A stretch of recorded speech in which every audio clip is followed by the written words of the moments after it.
And we're live. Well, I hope we're live anyway. Well, hello. It's Leaders Live showtime again, folks. And I'm Andrew Jenkins.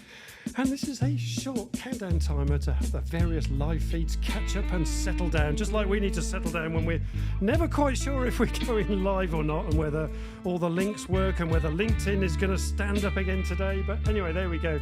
So, quick clear of my throat. I'm Andrew Jenkins, and here we are. And we're hanging out again with our superstar, Darren Stanton, body language expert, TV personality, and all-round good guy, our Darren Stanton. And today's theme is we're unlocking the secrets of body language, folks, with Leaders Live. Yeah, baby. I think that deserves a, oh, yes, and a wow. Wow, there we go. Righty-ho.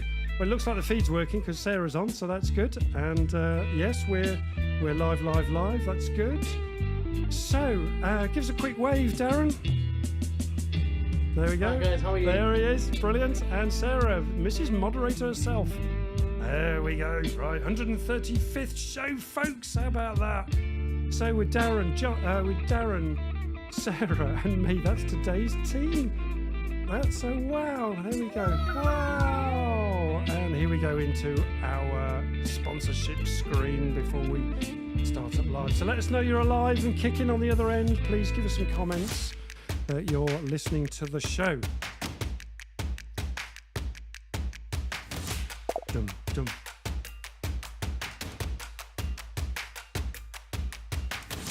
Dun, dun. And there we go. Well, we've got people live, so let us know you're alive and kicking in the comments so that we know who you are. So, oi, people, and hi, gang, it's Leaders Live showtime, folks, once again, and hurrah and huzzah. I love those two expressions. It always makes me laugh. And it's just after 8:45 a.m. here in the UK, so wherever you are, welcome. And we're back once again, live with Leaders Live. We're spreading the love, folks, spreading the love. Yabba dabba do. Alive, says John Attridge. Brilliant. Okay. And hope you enjoyed that groovy opener as well, gang. And this week we're delighted we're being powered by Marketing CX again, our sponsors for this week. And look out for who's sponsoring us each week, because that does change from time to time. And let us know if our audio is coming through okay as well. We presume it is. So there we go. And if you're new to Leaders Live, a warm welcome to you.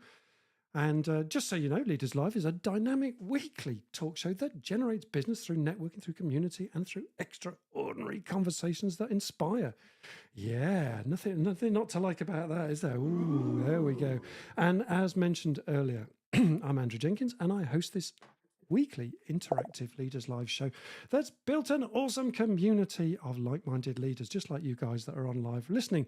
So please don't be shy. We'd love you to introduce yourself as you're doing right now and interact with us. Join into the comments, chats, ask questions as we're going along, because we've got Darren here talking about body language, so that's going to be fantastic. And we've got 3 simple rules: a safe community, folks, mutual respect, and no selling in the room.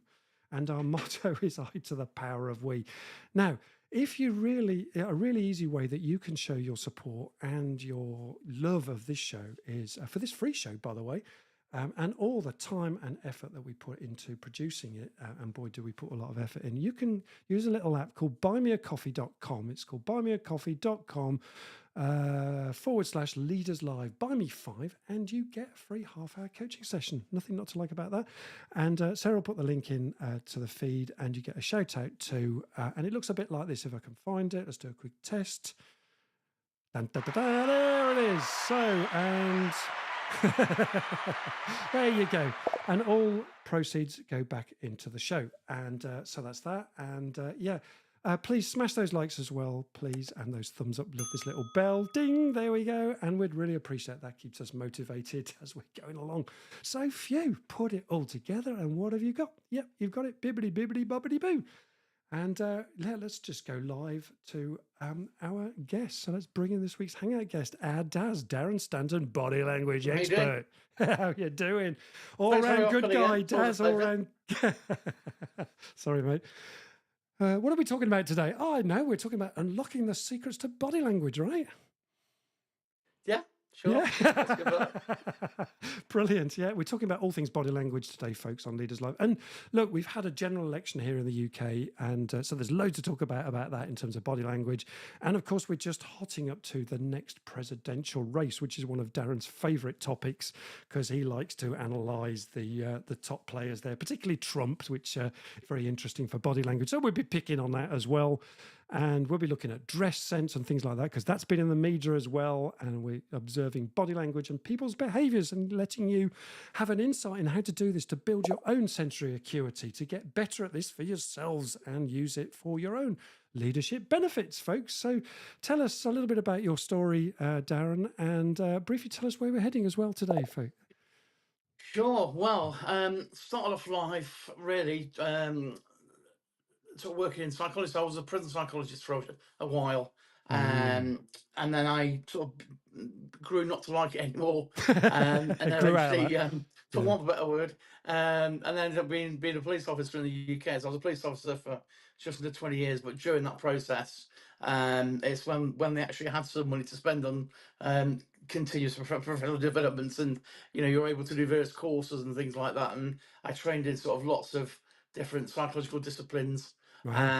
And then really, towards the latter stages of my career, again, grew quite restless and, loved public speaking. And I worked clinically with people for a while with confidence and smoking, things like that, using hypnosis. And really, my passion grew for that. And eventually, 2010, I had quite a few opportunities and decided to throw caution to the wind and leave the police and touch wood. I've been able to make a career out of the thing that I'm most passionate about. And that's what Leaders Live is all about, is sort of teasing out this whole thing about passion and following our dreams. And you're absolutely an exemplar of that. I love it that you were with the police. And there was a show on TV recently there was a Liverpool show, and they were calling the police the Busies, which I thought was brilliant. Oh yeah. So Business. the busy. So there we go. So yeah, that's a little bit about your background, and you've got an audience question as well, I think, Darren. Have you got it to hand, or do you want me to say it? Yeah, you should. Yeah, just I've not got it on screen. So okay, so here we go. Here's the audience question. Now, this question is just to get you going, so you can interact with us on the show and just be part of it. So, if you could know the truth 100% accurately all the time at work and at home, as a new superpower, would you take it? So if you could read body language just like that, would you take it or would you not take it? There's the question for today. And it's in the feed right now. There's a delay in the feed, so it's come through on my chat. Might be coming through on your chat in a moment. So just while we wait for the feed to catch up and for you to type away and stuff like that, let's introduce Mrs. Moderator. Oh, and just before we do, let's just give you a quick round of applause as well, Darren. There we go. Feel the love, Darren. Feel the love. You'll be clearing that confetti up for ages. Right. Mrs. Moderator, here we go. How you doing, Skez? How you doing, Sarah? Yeah. Really good, thank you. Yeah. Glad to see the feed's working. We're live. Yeah, we love that, don't we? Good stuff. That question is just brilliant because it really made me think, would I really want to know the truth all the time? I don't know. Yeah. I don't know. Do or not. We'll have a chat about that. Brilliant. Ruth, good morning to Ruth Mansfield. Good morning, Ruth. New names that I've not seen before. Morning to Lisa Parkinson. Now, Ruth says, no, I would prefer a different superpower. And what would that be, Ruth? What would that be, Ruth? What superpower would you like? Fantastic. It's generally visibility is a popular one. Visibility, did you say? Oh, I see. Yes, okay. Lovely. Let's okay. So let's just wait for the feed to catch up and stuff like that. And yeah. Oh, yeah. Here we go. Is there any more coming in? Yeah, Laurie.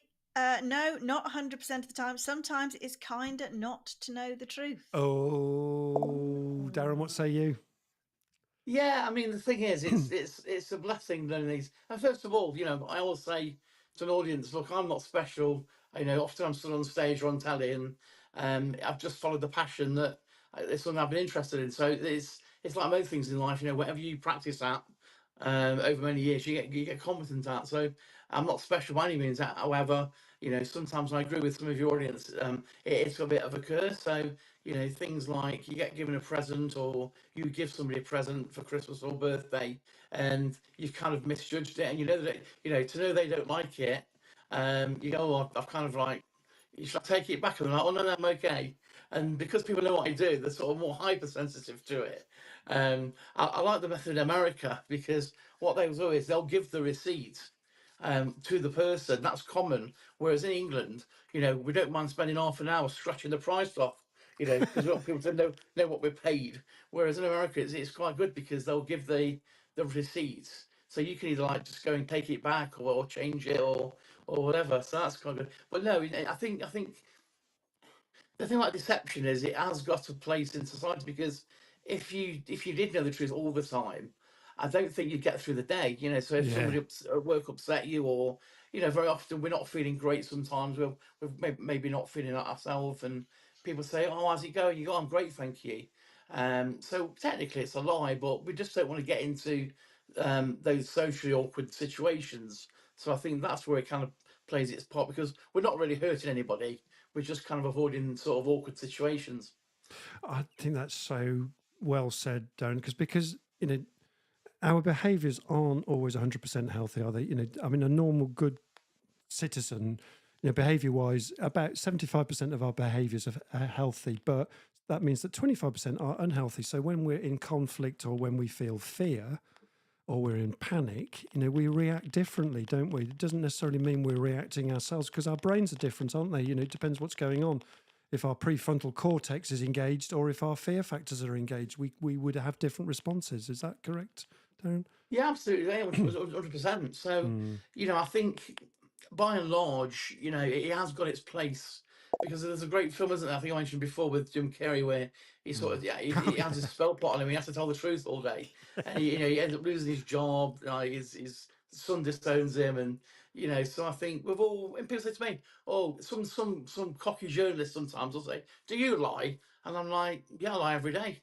Like, you know, oh, Liar. people, if I get off the tube, and you know, not very often, if I'm in London, I'll get off the tube, and somebody says, "Have you got any spare change?" And I'll say no, and I have. I want my change, you know.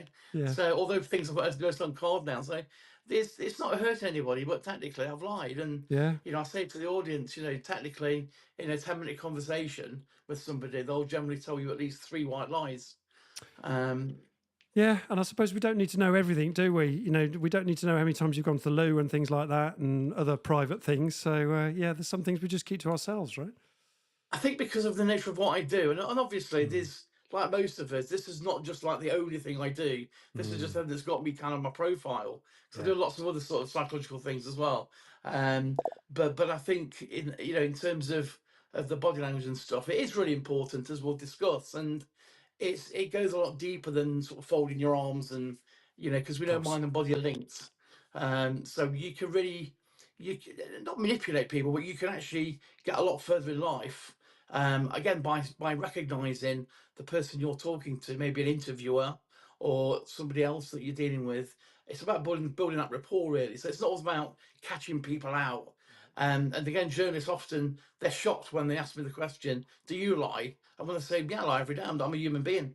You Yeah. know, if someone asks me if they Lovely. look great, and I think they look terrible, I'm going to say, "You look great," because I don't want to hurt their feelings. You know, You look great so in that dress, and ironically, people have been telling me I look great these days, so I think they're lying to me. Um, so, um, so yeah, it's I just love it. I love you know, people, and yeah. what it entails, really. And if we knew the truth all the time, you'd be out of a job, mate. Well, yeah, exactly. Imagine a politician that's completely truthful. I We're going to mean, talk about politicians. That's right. Ah, brilliant. Let's just give you a break quickly. Sarah, what else is going on the feed? It looks like there's some interesting stuff building up. Oh, we've lost you, Sarah. Are you on mute? I was on mute. There Yeah, we you're go. on mute. Hey, there we are. On mute. There's a phrase that's There's a phrase. So Matthias says the short answer is no. Morning, Matthias. If you know everything about the madness that exists out there, you'll go mental due to the burden you have to carry. He would also like a different superpower. I want to know what superpowers What? people want. Come on, Ruth. Come on, Matthias. Tell us what your superpower is. What you'd like. Let's have a look. John Attridge, all buyers are liars. The 55-38-7 I'll use formula. that. Albert Mahabri, Bian, Mahabharata. pronounced that really badly. A researcher of body language first broke down the components of face-to-face conversation. He found that communication is 55%, non-verbal 38%, vocal. Sorry, 55% is non-verbal. Yeah. 38% vocal, and 7% words only. Yeah, the trouble was he was lying. That's great, actually. And when I do public speaking, I'll say to an audience, if imagine you guys have come today and you've come to a confidence day, gain confidence. If I was to say, if you guys follow the program, do what you need to do, you'll find your confidence levels will go from 0 to 90 in the space of today. Whereas if I'm on stage now, and I'm going, if you do what I do, and I'm hiding behind the flip chart, if you do what I do, and you'll be really confident as well, because there's a betrayal between what I'm saying verbally and what I'm saying non-verbally. Oh, I like that. That's the difference as well. So we're looking for a consistency in what people are saying and what they're not saying. So it's that's what we're looking for is that consistency. That consistency rather than the deception or the betrayal. We're looking for consistency, and we can spot the differences, and that's what we're doing here in terms of looking at body language and things like trying to find the tells. Yeah, and also a big one that came out during the head-to-head debates. I was used by all of the media in the UK to assess these political head-to-head debates, and finger pointing is an interesting one because back in the 80s, 90s, there was quite a rude gesture. They'd point at each other in Parliament and things like that, and then the softer gesture became that.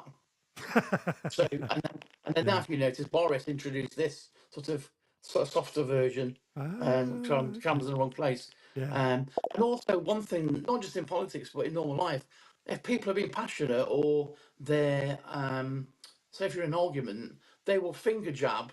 It's almost like it's non-verbal punctuation. So just as you put a comma or a full stop. Now, for some people, they'll do it on the points, which shows congruity. Whereas some people, because they're consciously having to sell a lie, the actual finger jabs will be out of sync with their tonality. So that's another one that people can look out for. So it's weird. Really it's like watching a film with subtitles and the dialogue doesn't match the mouth movements. So if they're telling the truth or if they're being authentic, then their cues, their body language cues will be on point. Yes. With like a full stop. However, if there's incongruity, you might find a mismatch there. Is that correct? Yeah. So, for example, Rishi Sunak, obviously the outgoing Prime Minister in the UK, he adopted a sort of karate chop. Yeah. But then there were times when you knew he was out of his depth with certain numbers. And I'm not saying he's lying, allegedly, but I was saying that some of the information he was presenting, he probably wasn't that confident about. So therefore, we noticed some of the gestures were kind of out of sync. Or no gestures at all when people are telling lies. Yeah. And people, exactly. That's a great one, Andrew, because people want to withdraw inwards. Because they've said a little white lie. Exactly. Yeah. Like you'll be paying £2,000 more tax. Time will tell. Okay. Yeah, brilliant. So, time will tell. Yeah, Sarah. Brilliant question from John Attridge here. Darren, John. Did any of the current politicians tell the truth? John, you're on it, mate, as always. I think they're all. I mean, obviously, I've had 14 years' experience for the tourism. I don't follow any particular branch, but I think there's been some really interesting politicians in the UK where I've had to. They have been quite deceptive. Yeah, I mean, they all have. I mean, Spain Boris is the ultimate professional, isn't he? I mean, he doesn't even lie about lying. He'll say, I lied. He won't even kind of try and front it up. So I think Boris has got to be a good one, and also Matt Hancock was not very good. I mean, I was kind of sometimes when they were doing the daily briefings during COVID, I was sort of shouting at the screen saying, "That's not real. You don't believe that." Yeah, you're lying. So they were two key ones that I thought were very interesting. The one that I thought initially we'd not seen him for a good while now was Dominic Raab, who was the Deputy Prime Minister. He seemed to be like a little bit of a rabbit in headlights.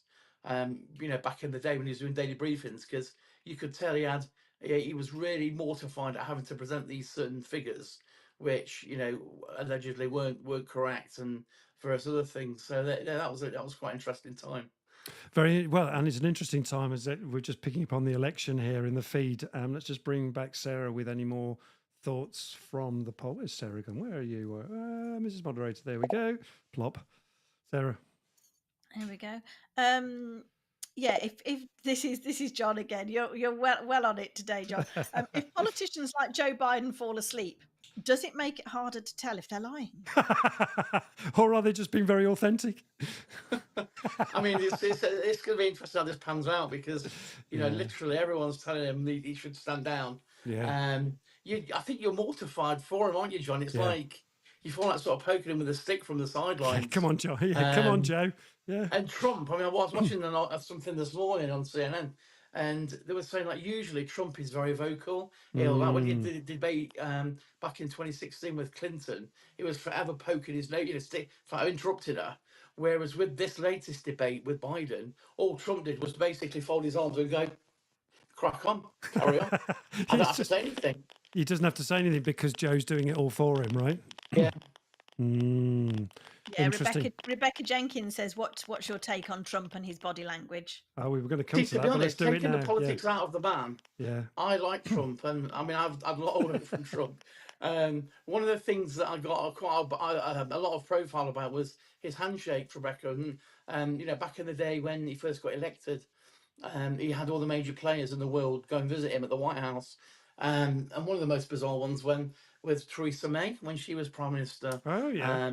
He was walking along the Rose Garden holding hands with her. Yeah, Which, you know, she was like, this feels like weird. He was holding hand, and also people like Trudeau, all the politicians were kind of briefed on the meeting. But Trudeau was told that what Trump does, he does what we call a bone crusher handshake. So he's going to shake your hand and he's going to really grip it tightly, and that's a compliance test. Because if you allow him to crush your hand and don't pull it back, then it means, well, what his assertion was that you'd be quite a soft player, you'd be quite pliable, you'd be quite easy to manipulate as a leader. Whereas Trudeau was briefed about this, and what we found was that on the White House steps, as they shook hands, they ended up in this tug of war where Trudeau was doing exactly the same to Trump as he was to him. So I know your game on the key things. How interesting. Yeah, so Trump's actually learning from that. He's using the bone crusher to work out if you're weak or strong. Yeah, he uses that a lot. And then the other thing he used to do was, I mean, he did this with, I mean, I lecture on this at sort of universities and stuff for politics students. The Japanese Prime Minister, I think got assassinated recently. There's a great press conference where he does that to him, but also he's going like this. Good boy. Yeah, that's the Japanese guy. He's going, good boy. Almost. That's what I hear him saying. So is that condescending then? Is it that yeah, kind basically, of body because language? he wants him to look weak in front of the world's media. So it's all about optics, really. And also, one thing that people are not aware of is most politicians in the know, primarily Putin and Trump, there will always be left in shot when they're taking a picture, because the way the optics work on a camera, the person on the left-hand side, so right as you're looking at the screen, will always look more powerful, just because the way a camera works. So you'll always notice Trump will always position himself on that side. And when they did the G7 some years ago, Trump and Putin, it became a bit comical. I did brush it today before the Ukraine war, and they were kind of jostling for position for the left-hand side because they wanted to see him the more powerful man. Wow. Is there something to do with the psychology there, that on the left that you're kind of appealing more to the right-hand part of the brain or the left-hand part of the brain? What are you doing there then when you would the I'm not position going of to where do you research stand? specifically on that, but I just think that whoever's advising these people, because it's clear that there are people that are like myself, that's one of the things they tend to do is always make sure that they're positioned and obviously in frame with that position. Yeah, from my NLP training, I remember if I want to build rapport easier and quicker with someone, I would stand on with them on my right, so that'd be their left shoulder, my right shoulder. Yes. I would talk that way. Oh yeah. Because that way I can communicate more to their left, to their right brain rather than their left brain. So it's just the way our sound systems are wired up and our feelings are wired up. And I found I could build rapport a lot quicker by standing, on the left of someone, so they're on my right. That's just one of those weird things I just discovered. Is there something in that, Darren? Yeah, so I mean, the thing about it is, if it works, that's what Bandler used to say. Yeah. What you If it invented works, it. do it. If it works, then just do it. I mean, a Yeah. lot of the time, I've known a lot of hypnotists that have had Mm. to go off script. You know, they've gone off the script of what they were saying, I do that all and the I've time. lived, and Yeah. there's no right or wrong really. If you get rapport through that, then it's great. Totally. Yeah. I not many people might know this, but I'm a skilled hypnotherapist as well, just like Darren. So yeah, I do a Yeah. lot of hypnosis work. So it just works really well. Sarah, what are we doing? Let's have a look. The feed's going bonkers. It is, but it's not. I need some questions from people. They're talking films and shake-offs. Oh, and, are we? We're talking films and shake-offs. Brilliant. Yeah. Okay. So yeah, let's have a look. So Laurie says, cognitive dissonance, when your thoughts and actions don't match, it can be very obvious in some people, can be very subtle in some, hence the experts in this field. Lovely. Yeah. Absolutely. So that's exactly really what we're looking for. So you've got the dissonance, and obviously what we're looking for is cognitive congruity. So yeah, great. It's a great observation. Yeah. And the fact is that, you know, you guys watching this now, whether you've got a background in psychology or not, you know, I think we're all pretty adept at spotting when things just don't feel right. You know, for you know, if you're kinesthetic, you have this gut instinct that something's not stacking up. And you know, really, my life is not all about spotting people lying. It's about, as Andrew says, about teaching people how to build rapport. You know, it could be on a date, could be in a job interview, could be with your colleagues, with your family. So once you've got these basic skills, then you know how to use them. And many of us have been using these skills, you know, for decades, but we just don't realise what we're doing. It's an unconscious competence. And if you do go on to do things like NLP or, you know, some other psychological discipline, you'll say, "Oh, I've been doing this for years." So that's one of the things. I don't teach NLP anymore, but you know, that's one of the things that, you know, a lot of students said, "Oh, I've been doing that," and yeah, you have, Because it's a natural thing to do, right? So yeah. yeah, Lovely. yeah. Yeah. Matching Interesting. mirroring and things like that are naturally Matching occurring mirroring. processes. Yeah. Interesting. And I think Laurie's just bumping in onto some stuff about body language here. Let's just bring up Laurie's. Sarah, do you want to just bring up? Yeah, Laura's saying standing on the left can be counterproductive if the person's actually left-handed. If someone stands on her left, it forces it to change the perspective from dominant, looking slightly right, to looking left. Yeah. Do any other left-handed people experience this? Well, I'm left-handed, and I don't. It just depends how you're wired up, doesn't it? The key thing is there's no right or wrong with these things. It's just whatever works, isn't it? But there's two things that are important here, and I think this is what Darren's been just hinting on, that it's not just all about spotting deception and, you know, incongruity. It's also about body language is also about building rapport as well, and noticing what's going on so you can build good rapport, Darren, not just about spotting incongruity. Is that right? There's both elements going on in conversations. No, definitely. I mean, before COVID, I was doing a lot of stuff in recruitment and HR. I mean, now, job interviews are obviously pretty much on Teams or Zooms or whatever platform people want to use. Whereas, you know, when I say back in the day, the old school, you know, I'd sit in as a silent observer. And these techniques were really good for HR professionals as well, because initially there was a lot of resistance when I was brought into companies and say, "Look, we're going to teach you how to do these skills." And they're like, "Oh yeah, but it's not about lying." So no, it's not about lying, but if you can reduce, say, sickness, or you know, some other sorts of unruly behaviour in the workplace, and a lot of the times, people were able to be even more effective managers. So, for example, one lady was going sick all the time, and she thought she was just really. Well, in England we have the expression "taking the Mickey," but it just means that abusing the system. Yeah. And this lady done a little bit of training, but she thought, "Oh no, she's lying." But once we kind of explored it even more, she ended up becoming a victim of. Well, she was a victim of domestic violence with a partner. So the reason she was going sick all the time was she was having bruises. So that's one. So it's really important, you know, that once this HR person had been taught skills to build deep rapport, it was only then that she actually felt she could self-disclose what's really going on. So that's a direct example of where rapport, you know, can be the difference that really makes the difference with somebody.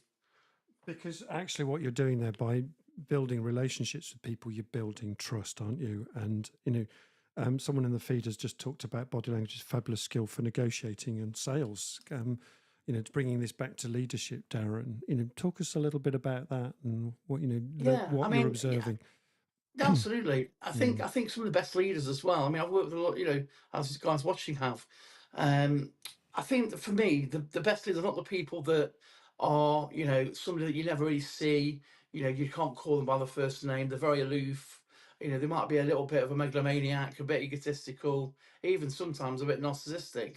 The best leaders are the people that are open to change, are open to listen to everyone's contribution, and they're not sat in ego. And I think, I've met a lot of very wealthy people, and that seems to be a common trait that, they don't have to dress in a suit, they don't have to wear a Rolex. They're comfortable in their own skin. Skin. And you can see they always carry their own force field around with them.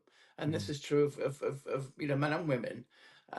So I think it's about, for me, it's about, and it sounds trite in this cynical age, but it's about honesty, integrity, and being authentic. And I think for me, they're the cornerstones of how you should be, and I'm not perfect by any means, but that's really what I try to, that's my operating principles. That's your operating principles. You might have a system crash from time to time, and it might need an update from time to time. You might have to, update the app. You think, I shouldn't have said that. I shouldn't have done that. Yeah. So I'm not perfect, and that's the main thing I want to put over is the fact that I'm not special because I do what I do. It's like many people watching now. I couldn't come to your job and do what you do in a day or a week. You guys have worked very hard to get together. So yeah, I think in terms of leadership for me, I think it's about authenticity. I mean, I met somebody many years ago. I went to do some sales training, and it was in this really bizarre, like, porter cabins, but there was a person asleep on the stairs under some newspapers, and I stepped over him thinking he was like a homeless person.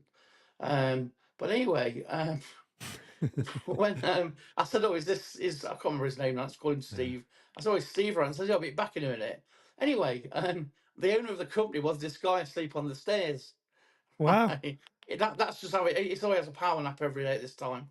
He was just dressed in jeans, and that was a great contract I had with this company for about a year. Teaching the salespeople, but that's again just never assume anything, never assume who you're talking to, because he was a very wealthy man, but he didn't feel the need to to show it. And so I think that's an interesting example of just be yourself, be authentic. Really? Sorry, One of the carry things on. I can do all the time is, I mean, you and I have met for lunch, Yeah. good many times, and you're a very good for both of you, very good friends of mine. And people say to me, "Oh, you're not like I thought you were going to be." I'm like, "What? Well, why? What do you think I was going to be like?" "Well, I thought you were very scary." And I'm like, I mean, that's your projection. Yeah. Like, it's interesting. I think what you're saying there, and this is a really good point to pick out for leadership and sales skills and all of those things. It sounds like it depends what we put first. If we put just picking up what you just said there and just sort of rephrasing it a little bit so I can make sure I've understood it. If you're authentic and if you're being honest in the conversation and you are developing your whatever's coming out your mouth is said with integrity, and even if even if something comes out wrongly and you can then sort of hang on a minute, I said that wrong, can I recorrect that? Your operating system at that point is coming from a point of authenticity and honesty and integrity. And guess what happens when we do that? Our body language follows, and we get very much a connective consistent body language with our authenticity.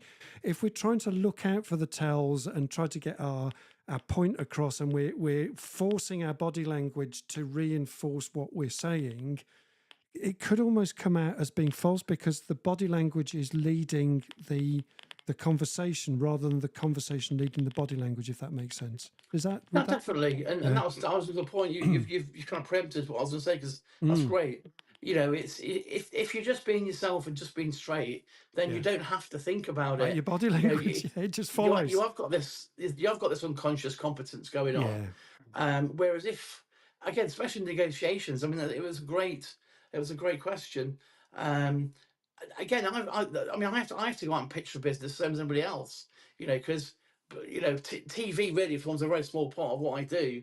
Majority of my work is public speaking and private consultancy. So, I have to really go out and pitch like anybody else. And, if I've got an hour, very often what I'll find is that we maybe talk. I mean, I had a meeting recently with the contract that I discussed with you, or in the throes of that, and we were 40 minutes into the meeting before we'd even discussed anything to do with what I was there to talk about. So the contract almost became a foregone conclusion, because then about 50 minutes turned around and says, right, what we're going to do with this then?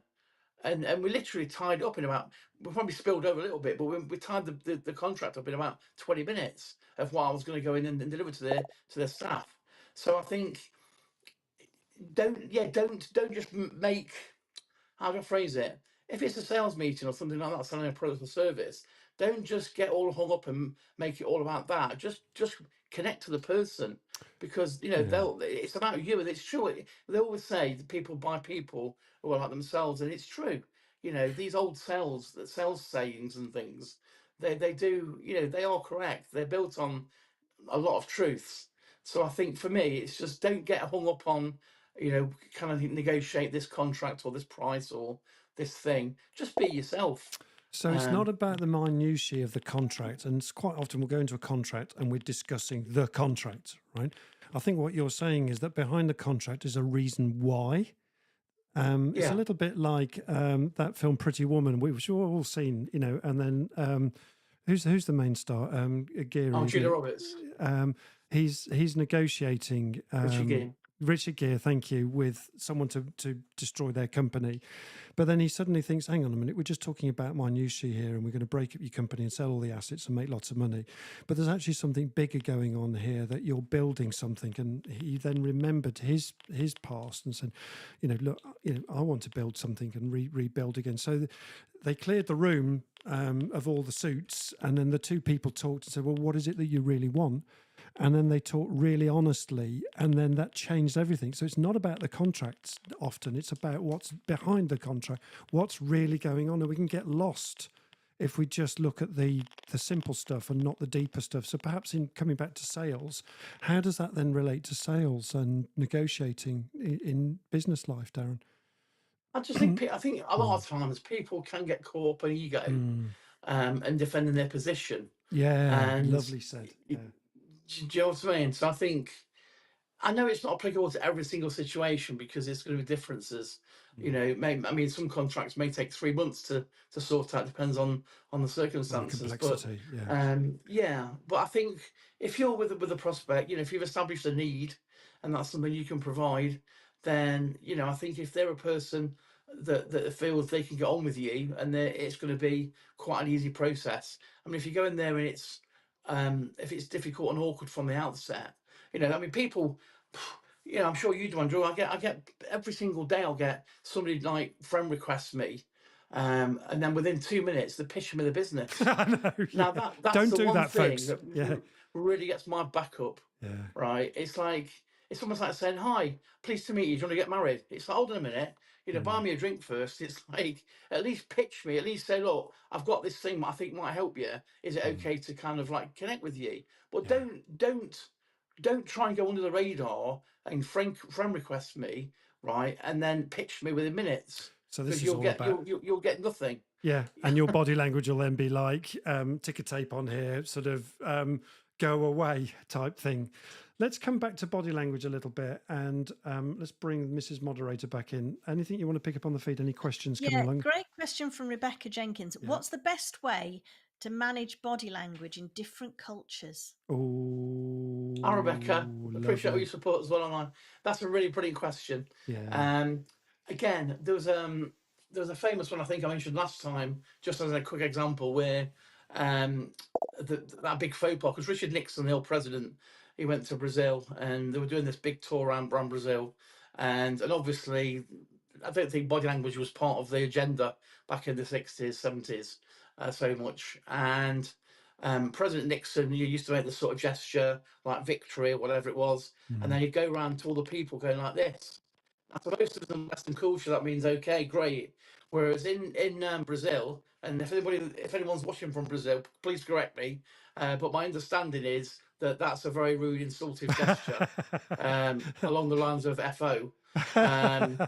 So obviously quite quickly people were like, wow. So if you're going into a situation, say you're talking to somebody in business especially, let's say you want to go to the Middle East and things like that, it might be very beneficial for you to, do some Brush up on research and body think, language. right, Yeah. because you don't be going into a situation like that, and like it China where you put your feet up, that's an insult. And I think, what's the other one? That's people don't feel like Ozzy Osbourne, but apparently in Portugal, as far as I understand, that's a very rude gesture as well. Okay. So yeah, that's a great question, Rebecca.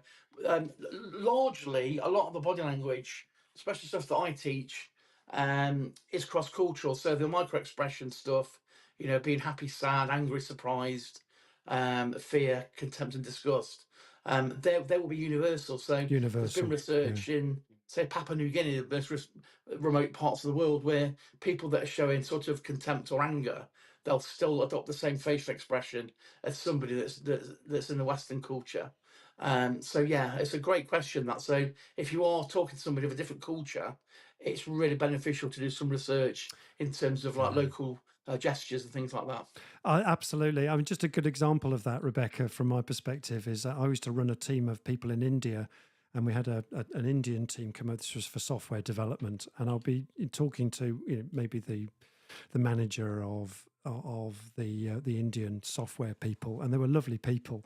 And so when he was agreeing with me, he was shaking his head. I said, "So we'll do this Yes. first," and he'd shake his head, and then I'd say, "And then we're going to do this," and he'd shake his head, and I had to pull him up on it. I said, "So you're shaking your head? Does that mean you don't agree? What's going on?" So I was just aware that he was mismatching me, only to discover that actually this in India actually means I'm agreeing with you. It's a kind of head roll. It's not quite a head. It's not a shaking of the head. It's very subtle. Took me ages to figure that out, but that is a real disconnect with the Western world. That's a massive difference between yes and no in two different cultures. I think Greece as well, if I'm aware, again, if anyone's from Greece, correct me, but I think it's the opposite. So I think the gesture that's no is almost like we would interpret as yes. Yeah. And no, otherwise, yeah. So you get it. So it's reversed. So it's reversed. Yeah, it is interesting. It's a good thing to really study. It really is, isn't it? Yeah. It's a really so it's useful to just to mug up on that. And what if you're going to Japan, for instance? I was in Japan for a while. I did a lot of mugging up on Japanese body language and what's expected. It's a bow, not a handshake, and things like that, because the cultural differences are there, and their body language is minimal, and they find it very hard to it's hard to build rapport on that basis, because we're used to, in the West, we've been taught to build rapport, particularly for sales and negotiation contracts, but you might not get that at all in Japan. You'll get standoff instead. So that takes longer to build rapport, and rapport probably built through trust rather than through relationship, maybe. Yeah, that's another interesting one is sort of Middle East, is when people are talking, they'll stand the cultural differences, whereas we want like a certain distance between the person we're talking to. It's normal for them to speak really closely to you, and if you step back, then they'll move forward. So yeah, be aware if you again in sort of So Middle East people's space, for example, is that what you're saying? the boundaries are a lot smaller. The boundaries are tighter. Tighter. So yeah, and in the Middle East, they're probably more engaged with their intuitive side. So they, rather than being standoffish, they will stand closer to build trust. yeah. Interesting. Where in the West we might think that as invading my personal space. So there's another interesting hugging and things like that. I think people are more tactile, whereas yeah, you wouldn't really go into a business situation and give someone give them a hug and say you love it, I love you. It's not the thing, is it? And there's probably female and male divides as well. Let's just come on to Mrs. Moderator for a moment. Sarah. Yeah, Laurie mentions when she's from the Middle East, she was constantly reprimanded for looking men directly in the face, which really, really irritated her given her rank in the Navy. Yeah, really interesting. Do you know what? That's really interesting. I wasn't aware of that, but that's thank you for that. Yeah, really interesting one, that, isn't it? Looking people in the eye is something that we're taught to do from our perspective, but may not be acceptable in other cultures. Really interesting, particularly male-female stuff. Yeah, absolutely.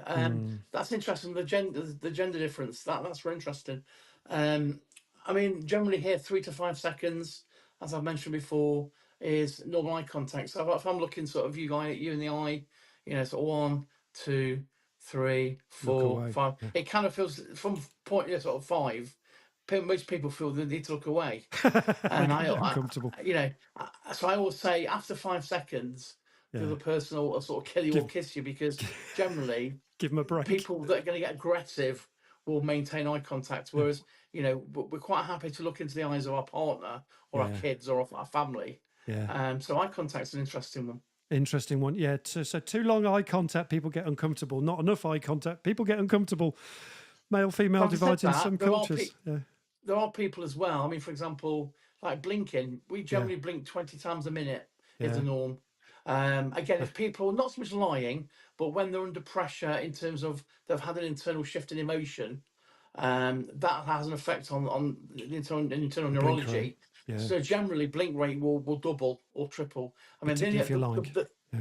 exactly, yeah. Right. They have that effect on the autonomic nervous system.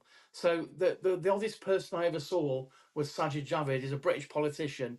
We don't tend to see too much of him these days, but he never used to blink. Like he'd be on sort of TV shows, and he'd be looking. It'd literally be like that. He would never blink.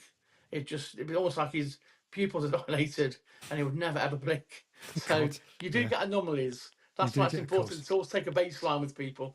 Yeah. Anomalies. I like that. Sarah, anything else you want to pick up on? Yeah, a couple of things. John Attridge says a lot of Asian countries offer business cards with both hands as they bow heads because it's like the face of their business. Big tip: do not put the card in your back pocket and sit down. Look at it. Wow, Yes. never knew that. Yeah, Thanks for that. Yeah, I never knew that. I was taught that present your business card with two hands and bow when you and wait for them to look at it, and they will quite often share it amongst them. If there's only one business card, given to one person and there's a group of them, they'll share the business card. It'll sit on the table. It won't go in a wallet or a pocket. There's some honour in looking at your name and your business title and things like that. So it's a serious. It's a serious cultural thing. It's two things I've learned today. You see, there you go. Yeah, what's the word I'm looking for here? It's kind of like a tradition or some sort of routine, So yeah, I guess it's about respect, isn't it? yeah, as well? exactly. Yeah. That's it. Yeah, absolutely. Sarah, It's a great question from Rebecca for you, Darren. What's your most surprising body language story? oh, I'm going to come on to this. Yeah, good, nice one. Well said, Rebecca. That's a really good question, Rebecca. Like it. It's surprising. Because you've been on a lot of TV shows, haven't you? Yeah, but it's actually it's probably when I was in the police. So a very quick story. I was on patrol once and we got called to Tesco. So for those not in the UK, it's just like a supermarket. And there was a guy in there with his dog, and he was barefoot. And security said, "Well, the dog was barefoot." No, had big boots on. So the man was barefoot, and they said, "Look, you can't come in because if we've got a breakage or something, you're going to be injured. Plus you can sue us." Anyway, long story short, me and my colleague turned up, and the guy was a little bit strange, but nothing untoward. And eventually, it did escalate into a little bit of violence, and we ended up arresting him. In the police car, he said to me, "I'm ex-bomb disposal. I've put a bomb in this police station." Ouch. And I was like, "Yeah, whatever." So anyway, he kept saying it really, and it was very cold and chilling. His body language, it was consistent, like, in terms of when he was speaking, and there was something it was like a marble in my head. So when we got back to the police station, I said to the sergeant, "This guy's made these threats," and they were like, "No, he's talking rubbish." So I was like, I spoke to him a little bit more in the cell, and everything that he did just oozed like truthfulness and congruity. But the fast forwarding, I spoke to somebody higher up, and they said, "Look, if you're not happy, check him out." I checked him out, and he was indeed ex-bomb disposal. Wow. And they ended up evacuating the police station. It was something off a TV show. Wow. But he lied about it. And then when I looked through the cell ledge, he went. Okay. So some people are They very, can very con you. good. Yeah. And bearing in mind at that time, I wasn't really doing what I do now, but I was quite good at it. I wasn't doing what I was doing now. So, never be. We all get caught out. People say to me, "Have you ever been caught out?" Yeah, all the time, because I've got a trust in nature. I don't want to see the bad in people. If I get called into a company where it's espionage or damage or theft. Some companies don't want to deal with things through the courts. They want to deal with it internally. So often I'll go in and decipher. Like just before COVID, there was a company had a very expensive piece of equipment that was sabotaged, and I went in and sort of they wanted to know who of 5 people did it. Um, so it's sometimes you can be so surprised, and it's the old Arthur Conan Doyle quote when he says, Sherlock Holmes, if you've eliminated all the different variables, and what's left, no matter how improbable, must be the truth. So that was I hope that answers your question, Rebecca, but it's a really, really great question. I think what I've got out of that is that, we're all infallible, and even if we're an expert, we can still get things wrong. It doesn't mean we're 100% right 100% of the time. And so, yeah. Sorry, go on, Dan. And sorry to cut you off. And that's why I think it's true and proper that this stuff, including polygraph, which is even a lot less, in my opinion, a lot less accurate, it should never be used as the defining thing to someone's guilt or not. It's for me, it's to aid that person, whether you're a police officer or a lawyer or HR person or business person. It's really there to support and enhance what you guys already do very, very well. So talk to us about, some classic sort of body things that we need to look out for, body language. So some silver bullets for us, that we can use in our everyday conversations with people and our interactions. What are the silver bullets that, will give us indications that people are building rapport with us, they're telling the truth, or they're deceiving us? I'll give you a couple of verbal ones as well. I mean, in this day and age, we're all prone to scamming. So I got a phone call recently, the old HMRC, for those in America, that's our IRS, Internal Revenue Service, and they said, you owe us X amount of thousands of pounds. And I was like, right, here we go. So I've actually recorded the call. I record everything like that. And he gave me, like, when you get read your rights, like when the cops read your rights, well, he gave me the American court version. Like, you have a right to remain silent. And yet he's told me he works in London. Yeah. And then he said, I work in this court. So I said, are you based in England? He's like, yeah. So I said, right, okay, then where are you based? He went, in this particular courtroom. So he says, Google this court, this county court in London. And I did. He says, get the phone number. So I got the phone number, a London number. He says, I'm going to call you back on my other line, so I'm true. And he actually called me back on the number from apparently from London, so they can actually mask phone numbers now. Now, the one little silver bullet that caught him out, I said, you're in that building right now? He went, yeah. And I went, I work in that building. That's a coincidence, which I didn't. And I said, tell me one thing. What colour's what floor's the restaurant on? What colour's the door? Yeah, or something. Yeah. What colour are the seats? Yeah. Or something very silly. There's a famous film with Robert De Niro when he said to somebody who says he was in the army, and he says, what colour's the boathouse at Hereford? Yeah. So sometimes the most smallest of innocuous things could catch people out. It doesn't have to be these big grandiose statements or big grandiose gestures. Just by saying, I mean, someone said to me once, well, like 2 hours late, I'd rather just say, do you know what, I woke up late, or I've not left enough time. I had a puncture and blah, blah, blah. Well, they came in covered in muck on the hands. But unbeknownst to him, he didn't realise that I was actually late as well. And I drove past him, right, while he was in McDonald's. He didn't have a puncture. So he just lied. He actually dirtied his hands to enhance the story. And I didn't fall out or anything. I just, next time, just, make sure you're not parked on the main road that I'm driving down. So the lengths that people will go to, they don't want to hurt you, but it's just about being honest. And some people say to me, I'm running late. And I'm like, I'll be honest with you, I was doing something like abroad on the phone. I woke up late. I'm sorry. Yeah. Just be straight, because just once you tell one lie, once then you've dug a little one. bit of a hole, then you think to yourself, well, the earth that I've dug that hole from, that's got to go somewhere. So you dig another hole, to bury that bit, and before you know it, you've got a mound to answer. And then you've got a stack of lies, and it's really hard then because your bandwidth is going to start to go, isn't it? So, be curious. So particularly with scammers, and because we're talking about body language here. We're assuming that we're watching that person, but we can also read signals from conversations on the telephone, because there are inconsistencies with what people say, and just to ask a curious question like that. Oh, so there's a problem with my computer, is there? Can you tell me, am I on a Windows machine? And they'll go, yes, you're on a Windows machine. Well, actually, that's just a barefaced lie, because I'm actually on a Mac. So, just small things. Yeah. small Where be were curious, you? ask a question. Yeah, particularly for scammers, see if you can knock them off their script, right? Which is what you're doing. Yeah. You're If they say, imbalancing them. absolutely, yeah. If they're saying a particular country, just do a quick check and see what time zone they're in. Yeah. I've had it before where it's been morning here, and then I go, what's the weather like? And they go, well, it's dark. And I'm like, oh, you're in London, are you? And it's dark. It's 10 o'clock in the morning. Brilliant. So simple questions will catch people out, particularly if you're scamming.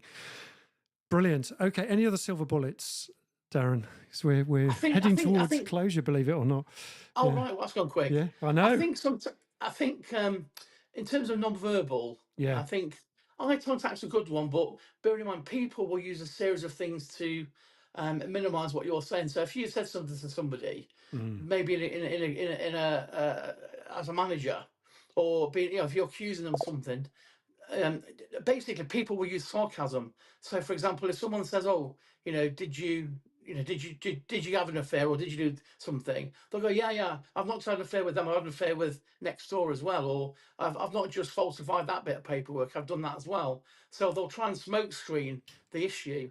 And also what we call parroting. If you say to somebody, did you do such and such, they'll go, if they're lying, they'll say, no, of course I didn't do such and such.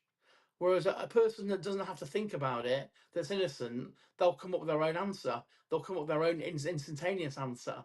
Whereas someone's been deceptive, they haven't got any time to think, because what tends to happen is when someone's challenged, there'll be an imperceptible amount of time, like a fifth of a second, where they'll think, right, am I going to be honest here, or am I going to front it out?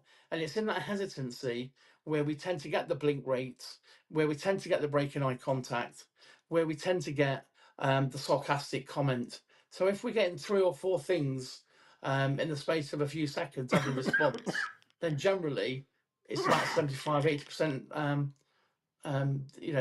dishonest. Yeah. Are you all right? Because I've just got a bit of a cough in my throat. I forgot to get a glass of water. I am all right. Thank you for asking.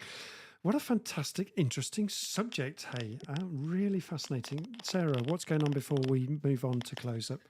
I think we've covered everything really. Brilliant. People found it really, session. really interesting. And the final word from Laurie. Pro tip: if you're going to lie, stick as closely to the truth as you can. It's easier to remember, and you're less likely to get tripped up. Tripped over. Yeah. Not we're telling people how to lie on this program. Yeah, you're absolutely right, Laurie. And it's they also try and tell the truth. It's easy to remember, and also, like, what's the point of it? What's the consequences? Are you really going to get ahead? I mean, I think for me, morally, it's about intention. Because intention drives attention, and what are you really hoping to get from? If you're going to hurt that person, you're going to scam them, or you're going to kind of rip them off, or you're going to hurt them, then that's a totally different sort of area, as opposed to just telling a few white lies. Saying to somebody, you look fantastic, right? And and I've seen things on TikTok and things where somebody will just go and do a random act of kindness and say, you look amazing in that hat, and the person's nearly in tears because they're so elated. What, this old thing? Sorry, this old thing. This old thing. Yeah. So I think it's all to do, for me. It's all about what someone's intention is, really. Okay. Yeah. And that's really the bottom line, is you're trying to discover what the real intention is here. In terms of your call to action and things, we've got this lovely book of yours called Project Jam Jar. We'll come on to other bits of yours as well. And this isn't necessarily about body language. This is about personal change, isn't it? This was your first book. You've got a second book on the go now as well. So this really book was never really a book at the start. It was a cathartic process when I lost my dad. And the book cover, really, because I started off life as a motivational speaker. So very quickly, the book cover is actually Costa in the UK is like Starbucks. So I actually grabbed some Costa staff where I actually wrote the book over a year. And I said, stand against this wall. And if you magnify it in, you'll see them in Costa uniforms. So the premise of the book is really, if we get a jar and we put fleas in the jar and put the lid on, and we get a big magnifying glass, we can watch these fleas jump and jump and jump, and they'll hit the lid. Now, although it's argued roughly 60 odd days is what it takes to create a new habitual behaviour. So the idea is that if we leave it 60 days, return to the jar, and then we take the lid off the jar, because the fleas have jumped thousands of times, every time we take action, we have an experience. So the idea is that because the fleas have hit the lid, roughly 97% of the fleas will give up because they've gained the belief system that every time they take certain sorts of action, then they get pain. It's painful. Whereas the small minority, they jump and they escape. So the book's the psychology of first realizing that we are indeed in a jar, because sometimes we don't realize, the situation we're in. And also the psychology of what we're doing to ourselves and what's happening externally to put the lid on the jar. Because the truth is, there is no lid to our jar. There is no lid. That's brilliant. So I think you've got a little bit of an offer here, haven't you? So did we say that you were going to say that people could have a special offer here? So if you want to get this book, the first 5 people that say yes please to this, then you'll send them a book. Is that correct? Yes.